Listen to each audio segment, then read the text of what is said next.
আসসালামু আলাইকুম রহমতুল্লাহ বারাকাতুহু। নূর পিজন এগ্রিকালচারে আপনাদের স্বাগতম।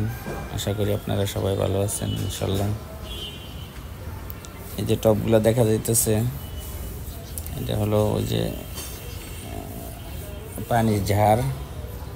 এটাতে আমি প্রতি বছরই কিছু না কিছু লাগিয়ে থাকি।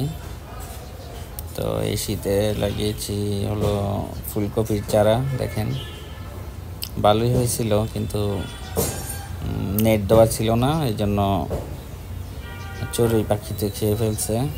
এখন নেট দিয়ে দিছি, আশা করি এক সপ্তাহের মধ্যে অনেক ভালো ফলাফল পাওয়া যাবে ইনশাল্লাহ। আপনারাও ছাদে এইভাবে লাগাইতে পারেন। এই ফুলকপি শেষ হলে আবার এটাতে ভেন্ডি লাগিয়ে দিব, হাইব্রিড, অনেক ভালো হয় এতটুকু মাটিতেই।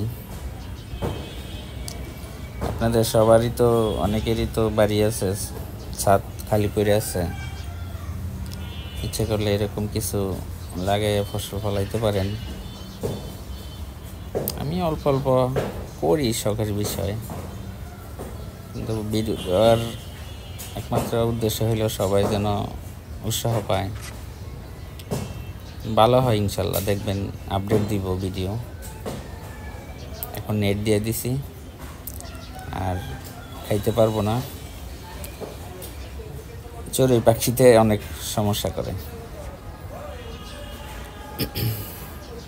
এগুলাতে সরিষার খোল ভিজাইয়া পানি দেওয়া হয়েছে, এমনিতে অন্য কোনো সার দেওয়া হয়নি। আজকে এই পর্যন্তই, আবার ভিডিও নিয়ে আসবো ইনশাল্লাহ। আসসালামু আলাইকুম।